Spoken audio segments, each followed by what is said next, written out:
আমাদের এই দেশে, এই পরিবারে, এই সমাজে, এই রাষ্ট্রে, এই পৃথিবীতে এখন অনেকেই বিভিন্ন আবরণ দিয়ে নিজেকে আড়াল করে রেখেছে।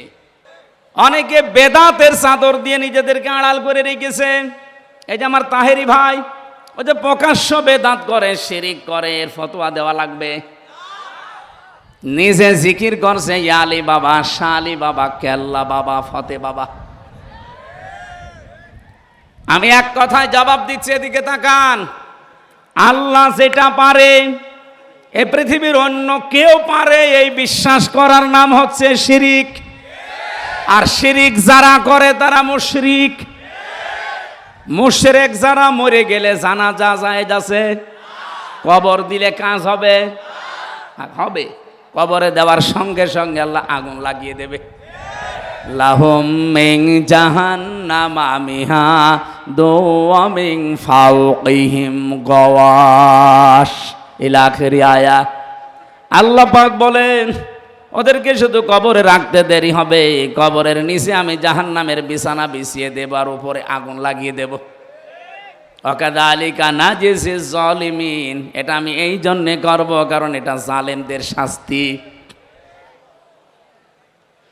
কুষ্টিয়াবাসী, আমি যেটা এ পর্যন্ত এসে বোঝাতে চাই, পৃথিবীর শিরিককারী, বেদাতকারী, জুলুমকারী, কুফরিকারী, এগুলো সবই তারা নিজেদেরকে চাদর দিয়ে আড়াল করে রেখেছে। এরা তাফসির শুনলেই ভয় পায়। তাফসির মানে খুলে ফেলা, উলঙ্গ করা, উন্মুক্ত করা। ঢাকনা দিয়ে ঢাকা আছে, ঢাকনা ফেলে দেওয়া। আমরা যতগুলো ঢাকনা দিয়ে নিজেদেরকে ঢেকে রেখেছি, কোরআনের তাফসির যদি সঠিকভাবে করা হয় একটাও টিকবে না। ওরা নিজেরাও জানে যে আমরা ভ্রান্ত পথে আছি। কথা বলেন না কেন? ওরা নিজেরাও জানে যে আমরা ভুল পথে আছি, কিন্তু দুনিয়ার স্বার্থে তারা ওটা ছাড়তে চায় না। আর এক একজন হুজুর আসতো, ওরে বাবা ৩-৪ মন গায়ে গোস্ত, এত বড় বড় হুজুরের কোনো বাধা নেই। আরো টাকা পয়সা দিয়ে বলতো সারা রাত ওয়াজ করেন। কি ওয়াজ? সাপের কাহিনী বলেন, সাপের কাহিনী বলেন, মাছের কাহিনী বলেন, আপনিও কান্দেন, যারা আছে সামনে ওরাও কান্দুক, কেঁদে কেটে বাড়ি চলে যান। আমাদের চেয়ারের 4টা পায়া, একটা পায়া যেন আঘাত না লাগে। হামজা আসলে তো পায়া থাকবে না। ও কোরআন দিয়ে মানুষকে যা বুঝিয়ে দেবে, মানুষ যদি সত্যি বুঝে ফেলে আমাদের চেয়ার কিন্তু থাকবে না। এই কারণে বাধা দিত, কারণ তারা নিজেদেরকে জুলুমের চাদর দিয়ে আড়াল করে রেখেছিল। অনেকে বেদাতের চাদর দিয়ে নিজেদেরকে আড়াল করে রেখেছে। এই যে আমার তাহেরি ভাই, ও যে প্রকাশ্য বেদাত করে, শিরিক করে, এর ফতোয়া দেওয়া লাগবে। নিজে জিকির করছে ইয়ালি বাবা, শালি বাবা, কেল্লা বাবা, ফতে বাবা। আমি এক কথায় জবাব দিচ্ছি, এদিকে তাকান। এই বাহরাইনে গিয়েছিলাম। এই রাষ্ট্রগুলো আজ দাঁড়িয়ে যাচ্ছে। এইরকম শহর অঞ্চলগুলো যদি টাকাগুলো পাচার না করে, এখানে ইনো সাহেব আর হানিফ সাহেব যেহেতু দুইজনে এলাকার, ওনারা যদি এই টাকাগুলো কাজে লাগাতো, আজকে জেলেও থাকা লাগতো না, দেশ থেকে পালানো লাগতো না। অন্তত অন্য কেউ পালালে আপনাদেরকে পালানো লাগতো না। কি করলেন? নিজে টাকাগুলো এখন ভোগও করতে পারছেন না, আর আমাদের মাথার উপরে ঋণের বোঝা দিয়ে গেলেন। বাংলাদেশে এখন একজন মানুষের মাথার উপরে 1,02,000 টাকা ঋণ। এখন যদি কেউ জন্ম নেয়, তার মাথার উপরে 1,02,000 টাকা অন্তত সে ঋণ নিয়ে দুনিয়া আসতেছে। এরকম একটা রাষ্ট্রে আমরা বাস করছি। আফসোস লাগছে আমার।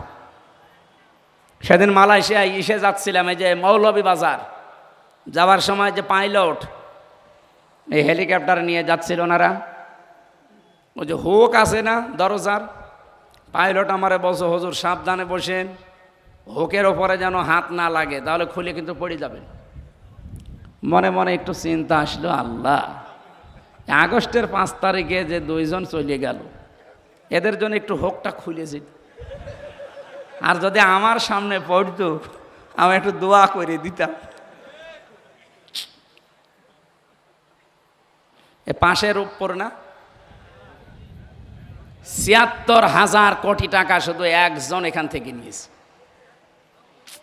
এখনো পর্যন্ত দেখি অনেকে জালেমের সাফাই গায়। আপনি মানুষ,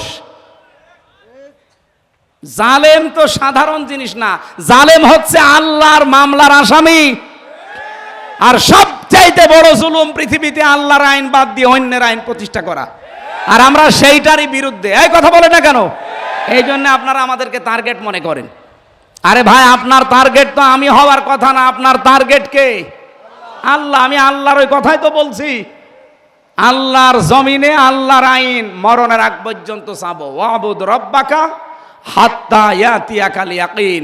ওই পর্যন্ত তোমরা আল্লাহর ইবাদত করতে থাকো যতদিন ইয়াকিন না আসে। ইয়াকিন মানে মরণ, মরণ, মৃত্যু যতদিন না আসে ততদিন তোমাদের ইবাদত চলবে। আর আল্লাহর জমিনে আল্লাহর দিন প্রতিষ্ঠা, এটা আমরা ইবাদত মনে করি। এটা সব ইবাদতের বড় ইবাদত মনে করি অন্তত আমি। এই কথা বলেন না কেন? এই জন্য একটা জায়গায় মত পার্থক্য করা নিষেধ আমি বলেছিলাম। সেটা কোন জায়গায়? কোরআনের কাছে আসতে। আর এক জায়গায় আছে আনাকিমুদ্দিন ওয়ালা তাতাফাররাকু ফি। দিন কায়েমের কথা বললে কোনো ফতোয়াবাজি করবা না, কোনো মত পার্থক্য করা যাবে না। এ নির্দেশ কার? পুরা কোরআনের ভেতরে দুই জায়গায় মত পার্থক্য করা নিষেধ, হারাম। দলাদলি করা আর বাংলাদেশ সহ বিশ্বের মুসলমানদের এখন এই দুই জায়গায় দলাদলি বেশি। অন্তত আমরা না করি, যে করে না বুঝে করুক, আমরা করব আজকে থেকে। দিন কায়েমের কথা যেই বলবে, হ্যাঁ পদ্ধতি ভুল হতে পারে, কিন্তু তার মনের ভেতরে তো আছে দিন কায়েম হোক এই জমিনে। কিন্তু যারা জালেম, মানুষের তৈরি করা আইন যারা কায়েম করতে চায়, বলেন তো তারা কোনোদিন চায় যে জমিনে আল্লাহর দিন কায়েম হোক? না, তারা চায় আমার স্বামীরটা হোক, আমার বাবারটা হোক, অথচ অন্য কোনো আত্মীয়রটা হোক। কিন্তু আমারও তো আত্মীয় স্বজন আছে। আমি জীবনেও কি চাইবো যে আমার বাবার আইন এদেশে হোক? বলেন বলেন। এই জন্য আকীদা আমাদের সাফ যদি হয়, তাহলে ইসলামে আমি প্রবেশ করেছি, এটা প্রমাণিত। আমার আকীদা ঠিক নেই, এরকম হাজারো আকীদার যে শব্দগুলো আছে পাল্টান। আমি আবার বলছি ভাই, আল্লাহ যেটা পারে ওইটা অন্য কেউ পারে না।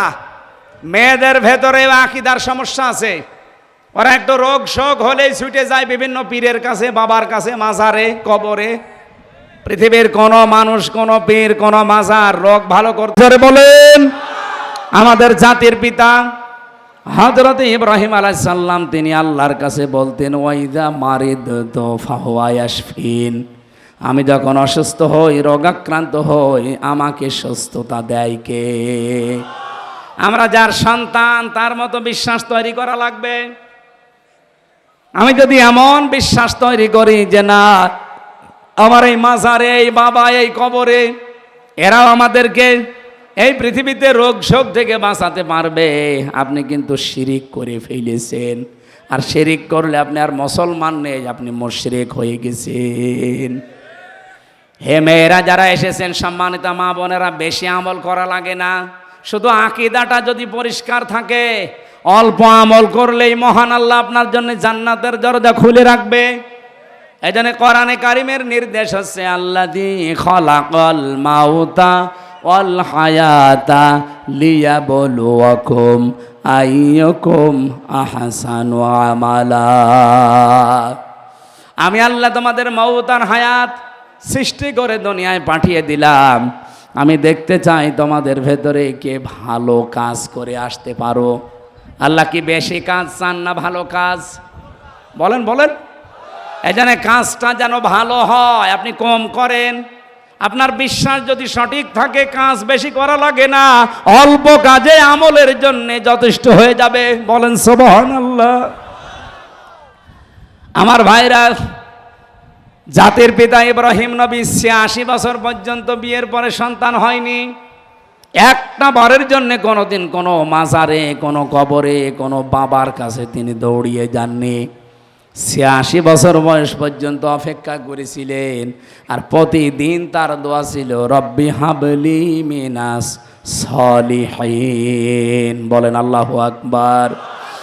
আর আমরা সেই বাবার পিতার, সেই পিতার সন্তান দাবি করে কোন কারণে, কোন দুঃখে এই গোলাপসার মাজারে যাবেন? বলেন। আপনি কি এমন বাবার সন্তান যে বাবা জীবনে কোনোদিন শিরিক করেনি? শিরিকের কিছু সামনে আসলেই সঙ্গে সঙ্গে মুখ ফিরিয়ে বলতেন, ওমা আনা মিনাল মুশরিকিন, আমি কিন্তু মুশরিক না। আর সেই বাবার সন্তান দাবি করে আমরা শিরিকের ভেতরে গা ভাসিয়ে দেই। আমাদের বাবা ইব্রাহিম কত সতর্ক ছিলেন তিনি শিরিকের ব্যাপারে। প্রথমে তারকা দেখে বলেছিলেন এটা আমার মনে হয় খোদা হবে, রব হবে। ফালাম্মা জান্না আলাইহিল লাইলু রাহা কাওকাবা, একটা একটা করে চন্দ্র দেখলেন, সূর্য দেখলেন, শেষে বললেন এটা হাজা আকবার, হাজা রব্বি, এটা আমার বড় রব। যখন দেখলেন এইটাও ডুবে গেল মাগরিবের আগ দিয়ে, তিনি এবার জাতির লোককে সতর্ক করে হাত ওসা করে ডাকলেন, ইন্নী ওয়াজ্জাহতু ওয়াজহিয়া লিল্লাযী ফাতারাস সামাওয়াতি ওয়াল আরদা হানিফা। অবশ্যই আমার এই চেহারা আমি ঘুরিয়ে দিলাম। আসমান আর জমিন যিনি উদ্ভাবক, যিনি এগুলো বানিয়েছেন বিনা আকার আকৃতি মডেল ছাড়া, সে আল্লাহর দিকে আমার চেহারা আমি ঘুরিয়ে দিলাম, একনিষ্ঠভাবে আমি ঘুরিয়ে দিলাম। হানিফা, অমান আমিনাল মুশরিকিন, আমি কিন্তু মুশরিক না। কুষ্টিয়াবাসী আর যাই করেন, নিজের জীবনের এই আকীদাটা ঠিক করেন, শিরিক মুক্ত জীবন গঠন করেন। আমল বেশি করার জন্য আহ্বান জানাচ্ছি না, অল্প কাজ করেন, অল্প আমল করেন, এইটা জান্নাতে যাওয়ার জন্য যথেষ্ট হবে। আখলিস দীনাকা ইয়াকফিকাল আমালুল কলিল, তোমার নিজের আমল বিশেষ করে আকীদাটা ঠিক করো, অল্প কাজেই অল্প আমলেই নাজাতের জন্য যথেষ্ট হয়ে যাবে। বলেন সুবহানাল্লাহ। আমার মা বোনদেরকে বলছি, সন্তান যদি একেবারে মরণ পর্যন্ত না হয়, জীবনে আর কোনোদিন কোনো বাবার কাছে ফকিরের কাছে না।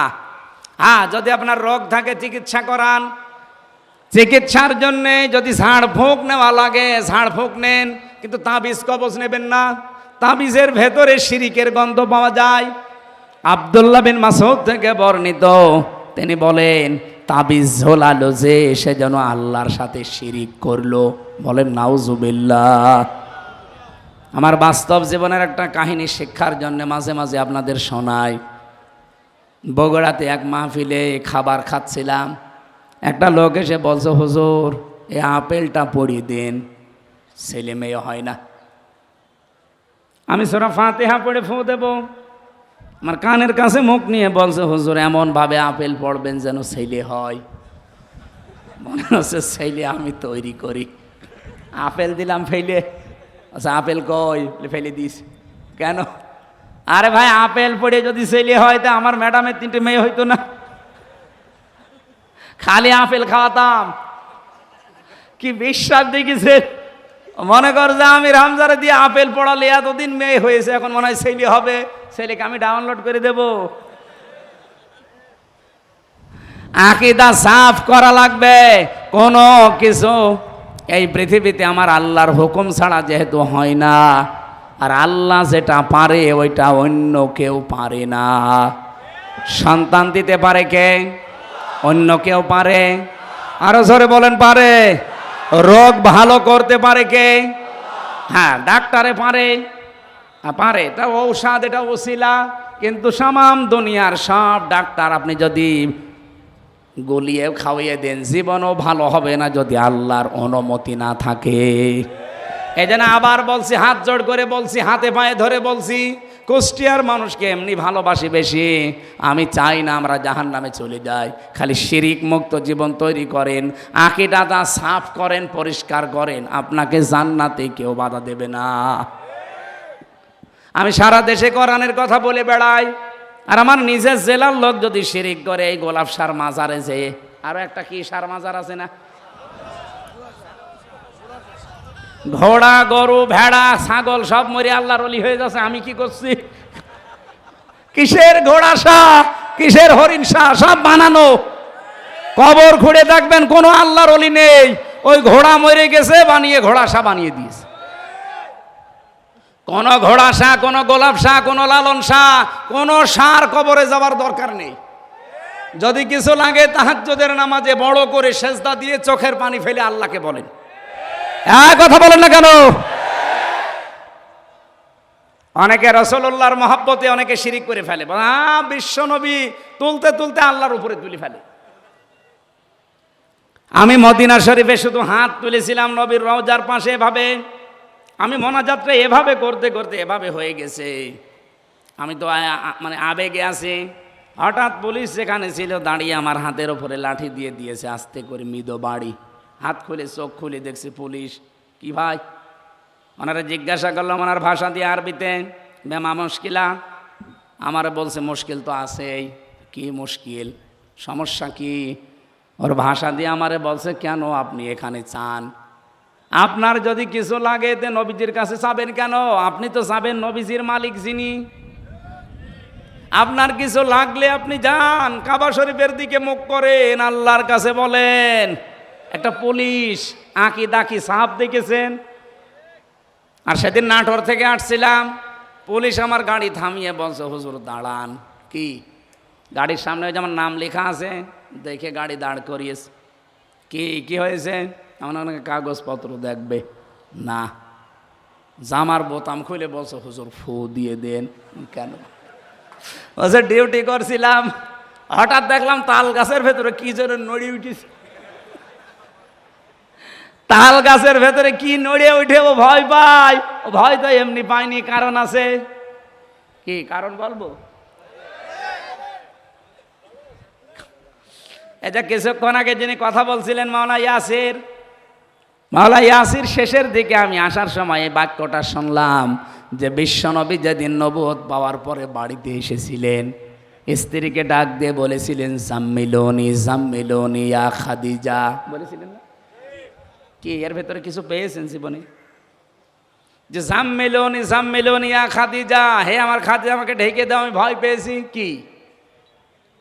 হযরতে খাদিজার সঙ্গে সঙ্গে 5টা কথা বলেছিলেন। প্রথমেই তিনি বললেন, কাল্লা, কখনোই না। আল্লাহি, আল্লাহর কসম, লা ইউখজিকাল্লাহু আবাদান, কখনো আল্লাহ আপনাকে অপমান অপদস্থ ভয় ভীতি, এখানে ইউখজি শব্দের শাব্দিক অর্থ প্রায় 33টা পেয়েছি। আপনি ভয় পাবেন না, দুশ্চিন্তা করবেন না। এই পৃথিবীতে কোনো ক্ষয় নেই, লয় নেই, কেউ আপনাকে ভীতি ভয় প্রদর্শন করতে পারে না। আপনি দুর্বল হবেন না, হীনমন্য হবেন না, ছোট ভাববেন না। এতগুলো অর্থ আছে এর ভেতরে। কোরআনে কারিমের একটা আয়াত পড়ছে আমি আলেমদের জন্যে, ওয়ালা তাহিনু ওয়ালা তাহজানু ওয়া আনতুমুল আ'লাউনা ইন কুনতুম মুমিনিন। সূরা আলে ইমরানের 139 নম্বর আয়াত, 4 নম্বর পারার 6 নম্বর পৃষ্ঠার 12 নম্বর লাইনে আছে। আয়াতটা আমি এর আগেও পড়েছি। দেখেন একটা নতুন তথ্য আছে। আল্লাহ বলেন, হীনমন্য হবা না, ছোট ভাববা না, দুর্বল হবা না, ভয় পাবা না, চিন্তা করবা না। ওয়া আনতুমুল আ'লাউনা শব্দটা কিন্তু আরবি গ্রামার যারা পড়ায়, যারা বালাগাত মানতেক বোঝে, আমি আলেমদেরকে বলছি, আপনি জিজ্ঞাসা করে দেখেন এই আয়াতটা কিন্তু ঠিক নেই। ওয়া আনতুম আ'লাউনা, এই শব্দটা যদি আ'লাউনা দিতেন, আলিফ লাম না দিতেন, তাহলে আরবি গ্রামারও জানি ঠিক থাকতো। কারণ মুবতাদা সব সময় মারেফা হয় আর খবর হয় সব সময় নাকেরা। আল্লাহ এখানে নাকেরাকে আলিফ লাম দিয়ে মারেফা করে দিলেন। নাকেরা যদি মারেফা হয়ে যায় ইফিদুল হাসরা, হসরের ফায়দা দেয়। আয়াতটা যদি আল্লাহ এইভাবে সাজাতেন, ওয়ালা তাহিনু ওয়ালা তাহজানু ওয়া আনতুম আ'লাউনা, অর্থ হয়ে যেত। কিন্তু অর্থ হতো বাংলায় এই শেষে যে হর্ষাই আছে, তোমরাই বিজয়ী হবে। এই যে তোমরাই শেষে হর্ষাই আর বিজয়ী হবেই শেষে হর্ষাই, এই দুইটা দেওয়া লাগতো না? তোমরা বিজয়ী হবে, বলেন তো, তোমরা বিজয়ী হবে আর তোমরাই বিজয়ী হবে একই কথা না? ইফিদুল হাসরা, হাসরের ফায়দা দেয়, সীমাবদ্ধ হয়ে যায়। আল্লাহ রাব্বুল আলামিন বোঝাতে চেয়েছেন, হে নবী উম্মতদেরকে বলেন, কোনো চিন্তা নেই, কোনো ভয় নেই, ছোট ভাববেন না নিজেদেরকে, হীনমন্য হবেন না, নিজেদেরকে কমজোরি মনে করবেন না, কখনো কোনো দুশ্চিন্তাগ্রস্ত হবেন না। অবশ্যই আপনারা বিজয়ী হবে ইন কুনতুম মুমিনিন, যদি মুমিন হতে পারো। যদি ইমানে ভেজাল থাকে তাহলে হবে না। যদি বিশ্বাসে ভেজাল থাকে হবে না। এজন্য আকীদাটা সাফ করেন। আমি আল্লাহ বলছি, তোমরাই বিজয়ী হবেই। এখানে এই জন্য আলাওনার আগে আলিফ লাম দিয়ে আল্লাহ নির্দিষ্ট করে দিয়েছেন, যদিও নাকেরাটা নির্দিষ্ট হওয়ার কথা ছিল না। নবীজিকে এখানে আল্লাহর নবীর স্ত্রী কথা বলতে গিয়ে শব্দের দিকে খেয়াল করে একটু দেখেন, কাল্লা অল্লাহি লা ইউখজি কাল্লাহু আবাদান। অথচ ওই সময়ও খাদিজা মুসলমান হয়নি, ওই সময়ও ঈমান আনেনি, উনি অতক্ষণও কিন্তু মুশরিক ছিলেন। উনি ওই সময়ও যদিও শিরিক প্রচলিত করতেন না, কিন্তু ওই সময় তো ঈমান আনেননি। খাদিজাকে ওই সময় ঈমান এনেছিলেন। যখন নবীজি নবুয়ত পেয়ে আসলেন তখন ঈমান এনেছিলেন? আনেন নাই। প্রথমেই তাকে সান্ত্বনা দিলেন, স্বামী কোনো ভয় নেই, কোনো চিন্তা নেই, ওই আল্লাহ কখনোই আপনাকে ভয় দেখাতে পারে না, আল্লাহর কসম। উনি কি মুসলমান?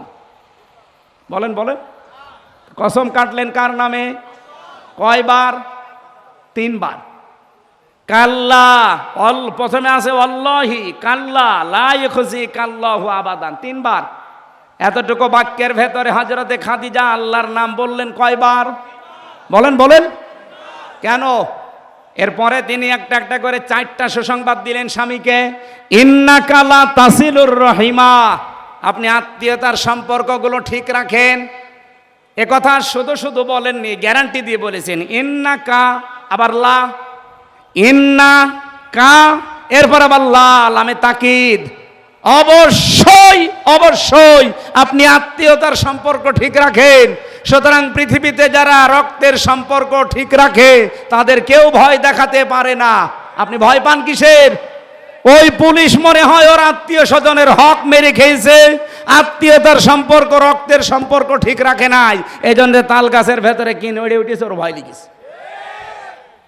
আপনি ট্রাকের চাকা বাস্ট হলেও ভয় পাবেন যদি রক্তের সম্পর্কগুলো আপনি ঠিক রাখতে না পারেন। আমি কথা বোঝাতে পেরেছি আশা করছি। এই জন্য আজকে থেকে আমাদের রক্তের সম্পর্ক যার সাথে আছে, আত্মীয় যদি দুর্বল হয়, গরিব হয়, সম্পর্ক ছিন্ন করা যাবে? বলেন বলেন, যাবে? বহু মানুষ আজ আমরা ছিন্ন করছি কাদের কারণে? স্ত্রীর কারণে। বহু স্বামী এখানে বসে আছে, দেখতে ভালো মানুষ মনে হলে কি হবে? নিজের স্ত্রীর কারণে নিজের আপন বোনের সাথে সম্পর্ক ভালো না। এই কথা বলছে না কেন? সম্মানিত মা বোনেরা, শুধু নামাজ পড়ে রোজা রেখে কালো বোরকা পরে জীবনও জান্নাতে যেতে পারবেন না। আপনার স্বামীর যদি আপনি চান যে বেশি দিন বেঁচে থাক আমার স্বামী, তার সম্পদ তার সম্মান আরো বেড়ে যাক, আপনি সব সময় চিন্তা করবেন স্বামীকে দিয়ে যে তুমি যা করো করো, কিন্তু সম্পর্কগুলো ঠিক রাখো রক্তের। কিন্তু আজ 100টার 98টা পরিবারে আমরা স্ত্রীর কারণে আর শাশুড়ির কারণে আমার নিজের বোনের সাথে ভাইয়ের সাথে সম্পর্ক রাখতে পারি না। এরকম মানুষ আছেন কারা? হাত তোলেন তো। এই 200, ঠিক আছে, আছে আছে। সম্মানিত মা বোনেরা, না আপনারা কুষ্টিয়ার মেয়ে, বাইরের জেলা থেকে এসেছেন যারা, তারাই মনে হয় এগুলো করছেন। হয়তো বলছে হ্যাঁ ঠিক, কুষ্টিয়ার মেয়েরা তো এত ছোট মনের না। সম্মানিত মা বোনেরা, আমি অন্য জেলার কথা বাদ দিলাম, পাশেই মনে হয় পাবনা, পাবনা, রাজশাহী, এদিকে মেহেরপুর, চুয়াডাঙ্গা, রাজবাড়ি। চুয়াডাঙ্গায় নেই, ওটার বাড়ি চুয়াডাঙ্গায়। কুষ্টিয়ার মেয়েরা যারা এসেছেন, আপনাদের হাতে পায়ে ধরে বলছি, মা, মেয়ে, বোন, ফুফু যাই বলেন, বাইরের জেলায় যান, নিজের জেলায় থাকেন, স্বামীকে সব সময় উদ্বুদ্ধ করবেন যে তুমি যদি বেশি দিন বেঁচে থাকতে চাও আর সম্পদ আর সম্মান দুনিয়ায় কামাতে চাও, সম্পর্কগুলো ঠিক রাখো রক্তের। আমার কথা শুনে তুমি কিছু করতে যাবা না, এরকম মহিলা আমরা তৈরি করতে চাই না। সম্মানিত মা বোনদেরকে আল্লাহ এরকম উদার মনের হওয়ার তৌফিক দিন। তাহলে এই মেয়েরা বাইরের জেলায় গেলে, বাইরের কোনো জায়গায় স্বামীর বাড়িতে গেলে জেলার সুনাম হবে যে না, বিয়ে করতে চাইলে কুষ্টিয়ায় করব। আমাদের কপাল ভালো কি খারাপ আমরা জানি না, বাইরের জেলায় বিয়ে করে এখন ভালো আছি, এটা তার মাইকে বলা যাচ্ছে না, ভালো আছি আলহামদুলিল্লাহ। মেয়েদেরকে বলছি, সম্মানিতা মা বোনেরা, মন উদার করবেন। আজ হাজারো স্বামী আমরা মানসিক রোগী হয়ে গেছি আপনাদের ছোট মনের কারণে। এরকম রোগী স্বামী আছেন কারা? হাত তোলেন। এই ক্যামেরা ওইদিকে মারো, তোলেন, কোনো ভয় নাই, তোলেন। ক্যামেরা আমার দিকে মারা, তোলেন আপনি। কুষ্টিয়া জেলা ভালো, আগেও জানতাম, যে এত ভালো তা তো জানতাম না। আলহামদুলিল্লাহ। যাক, এবার মিডিয়ায় প্রচার হচ্ছে, আমার একটা দাম থাকবে। সারা বাংলাদেশে গেলে বউ কুচো করে বলতে পারবো আমার জেলা 1 নম্বরে আছে। এখানে কোনো মানুষ বাবা মা থেকে আলাদা হয় না, শুধু দৌলতপুরে হয়। এই না মানে পেপারে আসে কি, ফেরেশতারা দেয়। আমাদের জাতির পিতার সন্তান হযরত ইব্রাহিমের ছেলে ইসমাইল বাবার খুশির জন্য নিজের স্ত্রীকে তালাক পর্যন্ত দিয়েছিলেন। অথচ আজ এই যে রাজশাহীতে দেখেছেন না, 2 পুত্রবধূর সাথে শ্বশুর ঝগড়া করে টেনের নিচে মাথা দিয়েছে। এইরকম বউ তো 14টা বাদ দেওয়া দরকার। সম্মানিত মা বোনেরা, বেশি বলে ফেললাম, আপনারা মন খারাপ করবেন না। আমি জেলখানায় থাকতে 3টা বছর যেহেতু বসেছিলাম এক ঘরে, কষ্ট করে করে কয়েকটা বই মেয়েদের উপরে লিখেছিলাম, পারিবারিক জীবনে যে অশান্তি আর এর মেটানোর পদ্ধতিগুলো কি কি। এটা এই গাড়িতে কয়েক পিস আছে, মেয়েদেরকে নিয়ে উপহার দেবেন। নিজের মেয়ে বিয়ে হয়নি এখনও, তারে পড়াবেন। স্বামীর বাড়ি যাওয়ার আগে এটা পড়, 120 পৃষ্ঠা লিখেছি। এরপরে নিজের বউকে পড়াবেন, নিজের ফুফুকে দেবেন, নিজের মাকে পড়াবেন। ওই যে গাড়ি আছে সাদা গাড়ি, যাওয়ার সময় ওটা নিয়ে যেয়ে ওদেরকে দেবেন। আর শিক্ষিত মানুষ যারা আছেন, বিশেষ করে 8, 9, 10, এরপরে ইন্টার, ডিগ্রি যারা অনার্স মাস্টার্স করা, তাদের সৃষ্টি নিয়ে একটা বই লিখেছি, ওইটা নিয়ে যাবেন শিক্ষিত মানুষরা। আরে ভাই, বই মানুষকে ঠকায় না, এগুলো পড়েন, আপনার জ্ঞান আরো বাড়বে, আল্লাহর কাছে আপনি সেজদা দিতে বাধ্য হবেন। আমি যে কথা বলছিলাম, মানুষের ভেতরে ভীতি সৃষ্টি হওয়ার পেছনে কারণ মানুষের এই আকীদা, এই যে পরিষ্কার না হওয়া, এবং যারা রক্তের সম্পর্কগুলো ছিন্ন করে। হযরতে খাদিজা রসুলকে এইটাই শুনিয়েছিলেন, ভয় পাবেন না, আপনি রক্তের সম্পর্ক ঠিক রাখেন, পৃথিবীর কোনো জিন পরি ভূত পেতনি আপনাকে ভয় দেখাতে পারে না। আপনিও ভয় পাবেন না যদি রক্তের সম্পর্ক অটুট রাখতে পারেন। আমি সহ যারা এসেছি, মা বোনদেরকে আমি সাহায্য করার জন্য বলছি, আর আমরা উদ্বুদ্ধ হচ্ছি প্রত্যেক জায়গায় আমাদের রক্তের সম্পর্ক যেন ঠিক থাকে। পারবেন না এই ওয়াজটা মনে রাখতে, আমল করতে? আল্লাহ তৌফিক দিন। 5টা বিষয় যদি থাকে, ইসলামে পরিপূর্ণ আসা যায়। আকীদা সাফ। 2 নম্বরে আত্মসমর্পণ করা, এটা সূরা বাকারার 131 নম্বর আয়াতে দলিল আছে। 3 নম্বরে চরিত্র উন্নত করা, উত্তম চরিত্রের অধিকারী হওয়া। 4 নম্বরে প্রত্যেকটা কাজে ইখলাস করবেন আল্লাহর জন্য। যদি আপনি দিনের কাজ করতে গিয়ে, একামতে দিনের কাজ করতে গিয়ে কেউ বাধা দেয়, কেউ গালি দেয়, রাজাকার বলে বলুক, কারণ আমি করছি কার জন্যে? ইউজাহিদুনা ফি সাবিলিল্লাহ ওয়ালা ইয়াখাফুনা লাওমাতা লাইম। আমার তেলাওয়াতকৃত হাদিসের 6 নম্বর পয়েন্টে এটা আছে। 5 নম্বরে হচ্ছে নিজের লেনদেনগুলো ঠিক করা। এই তারাগনিয়া, এরপরে হোসেনাবাদ বাজারে বহু মানুষ বাকি খায়, বাকি হওয়ার পরে ওই দোকানের সামনে দিয়া যায় না, অন্য রাস্তা ধরে। আপনি যতই বুজুর্গ দাবি করেন, তাহাজ্জুদ পড়েন, আপনি ইসলামে এখনো পরিপূর্ণ প্রবেশ করতে পারেননি। কারণ পরিপূর্ণ ইসলামে আসতে হলে এই 5টা বিষয় মাস্ট বি ভেতরে আনা লাগবে। আমি সহ প্রত্যেককে আল্লাহ এগুলো আমল করে দুনিয়ার জীবন ত্যাগ করার তৌফিক দিন। আমিন, আল্লাহুম্মা আমিন। লা ইলাহা ইল্লা আনতা সুবহানাক ইন্নী কুনতু মিনাজ জালিমিন। এই হাত তোলেন, মোনাজাতে হাত তোলেন আর বসে তোলেন। আমি মোনাজাত করছি, হাতটা বসে বসে তোলেন। রব্বানা যালামনা আনফুসানা ওয়া ইল্লাম তাগফির লানা ওয়া তারহামনা লানাকুনান্না মিনাল খাসিরিন। এ বিশাল আসমানের মালিক, বিস্তীর্ণ জমিনের মালিক, তোমার এত বড় বড় সৃষ্টির তুলনায় আমাদের এই হাত দুইটা বড় ছোট্ট। এই ছোট ছোট দুটি হাত কোরআন শুনতে এসে আমরা তুলে ধরেছি। জীবনে যদি তোমার কাছে কিছুই ভালো না লাগে, আজকের দৃশ্যটা দেখো। হাজার হাজার বান্দা বান্দি মাথা নিচু করে, চোখ বন্ধ করে নিজের অপরাধের কথাগুলো আমরা মনে করছি। বিশ্বনবী জানিয়েছেন, নিজের অপরাধের কথাগুলো মনে করে যারা চোখের পানি ফেলতে পারে, আল্লাহ তাদেরকে তুমি মাফ করে দাও। আমাদের কাকুতি মিনতি, আমাদের চোখের দিকে তাকাও, জীবনের অপরাধগুলো মাফ করে দাও। যত গুনাহ করিয়াছি গোপনে মাফ করে দাও আল্লাহ তুমি নিজ গুণে। তুমি যদি মাফ না করো বান্দাকে, বলো তোমার বান্দা যাবে কার কাছে? আদর করিয়া মানুষ আল্লাহ বানাইয়া কেমনে দেবা জাহান্নামে ফেলিয়া। রব্বুল আলামিন, রাত গভীর হয়ে গেছে, জানি আমরা রাত যত গভীর হয় পৃথিবীর মানুষের দরজাগুলো বন্ধ হয়ে যায়, কিন্তু তোমার রহমতের দরজা একটার পর একটা খুলতে থাকে। আমরা সারাটা জীবন অপরাধ করেছি, হাত তুলে কথা বলতে আমাদের ভয় করে, লজ্জা করে। আমাদের অপরাধের দিকে তাকালে হয়তো মাফ করতে ইচ্ছে করবে না। আল্লাহ তাআলা তোমার রহমতের দিকে তাকাও, জিন্দেগির গুনাহগুলো এই মুহূর্তে মাফ করে দাও।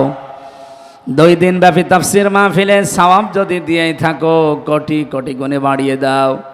কিয়ামতে যিনি সুপারিশ করে জান্নাতে নিয়ে যাবে ওই নবীর রওজায় পৌঁছিয়ে দাও। আল্লাহ তাআলা মাহফিলের আয়োজন করতে গিয়ে তোমার যে বান্দারা শ্রম দিল, হাফেজ মাওলানা ওমর ফারুক, মাহফিলের সম্মানিত সভাপতি মাওলানা শামসুল হক, হাফেজ মাওলানা আসাদুজ্জামান ভাই সহ যত মানুষ এই অনুষ্ঠানের জন্য বিভিন্নভাবে শ্রম দিয়েছে, কত স্বেচ্ছাসেবক দেখো তারা দায়িত্ব পালন করছে লাঠি হাতে নিয়ে। এদেরকে যে মা পেটে নিয়েছে, মায়ের পেট তুমি খাদিজাতুল কুবরার মতো বানিয়ে দাও। রব্বুল আলামিন, বড় আশা নিয়ে হাত তুলেছি, আমাদের মোনাজাতটা ফেরত দিও না। পৃথিবীর এই উগ্রপন্থী হিন্দুদের থেকে তোমার ঘর মসজিদগুলোকে হেফাজত করো। ভারতের মুসলমানদের জন্য আল্লাহ তুমি হামে ও নাসির হয়ে যাও। পৃথিবীর সব জাতি অসভ্য জাতি, বর্বর জাতি, কোলাঙ্গার মানুষ যারা ইহুদিরা, অদরিবাত আলাইহিমুদ্দিল্লাতু ওয়াল মাসকানা ওয়া বাউ বিগাদাবিম মিনাল্লাহ, এই শাস্তিগুলো তুমি আবার তাদের উপরে 100 ভাগ জারি করে দাও। পৃথিবীর মানচিত্র থেকে এই অবাধ্য জাতি, এই ইহুদিদেরকে তুমি হালাক করে দাও। আমার প্রাণ প্রিয় জেলা কুষ্টিয়া, আল্লাহ তাআলা জেলার মাটির নিচে যারা ঘুমিয়ে আছে এদেরকে মাফ করে দাও। যত মানুষ এই দৌলতপুর এলাকায় বসবাস করে এদের ব্যবসা বাণিজ্যে বরকত দাও। বিশেষ করে হোসনাবাদ রব্বুল আলামিন এলাকায় যারা কাজকর্ম করছে, ব্যবসা বাণিজ্য করছে, প্রত্যেকের হালাল রুজিতে, কামাই রুজিতে বরকত দিয়ে দাও। মা বোনদেরকে তুমি খাদিজার মতো, আয়েশার মতো তৈরি করো। আল্লাহ তাআলা প্রত্যেক মেয়েদেরকে তুমি নেককার, আবেদা, সালেহা, জাহেদা বানিয়ে দাও। সারাটা জীবন আমি নিজে অপরাধী আল্লাহ, কিন্তু আমার বিশ্বাস অনেক ভালো ভালো মানুষ এখানে আমার সাথে হাত তুলেছে। তাদের হাতের দিকে তাকিয়ে হলে আমাদের সবার মোনাজাতটা আজকে তুমি মঞ্জুর করো আল্লাহ। এই মাদ্রাসাটা তো কিয়ামত পর্যন্ত তুমি এখানে কায়েম করে রাখো। যত প্রয়োজন আছে মাদ্রাসার আল্লাহ তুমি মিটিয়ে দাও। বান্দা বান্দিদের দিল মন এদিকে তুমি ঝুঁকিয়ে দাও। ইসলামে প্রবেশ করার জন্য যে 5টি শর্ত পেয়েছি, পরিপূর্ণভাবে মেনে চলার সুযোগ আমাদের দান করো আল্লাহ। মিডিয়ার যে ভাইগুলো কোরআনে কারিম প্রচার করে এদের ব্যবসা বাণিজ্যে বরকত দাও, এদের হালাল রুজিতে বরকত দাও, এদের যাওয়া আসা তুমি আসান করে দাও। আমার এই জেলা, প্রাণ প্রিয় জেলা কুষ্টিয়ার ওপরে তোমার খাস রহমত নাজিল করো আল্লাহ। বারাকাল্লাহু লানা ওয়া লাকুম ফিল কোরআনিল আযীম। শেষ কথা, সর্বশেষ কথা বাক্য এইটাই বলতে চাই আল্লাহ, বাংলাদেশের 56,000 বর্গ মাইলে তোমার কোরআন জারি করে দাও। মরণ আসলে যেন বলতে পারি লা ইলাহা ইল্লাল্লাহ মুহাম্মাদুর রাসূলুল্লাহ। আসসালামু আলাইকুম।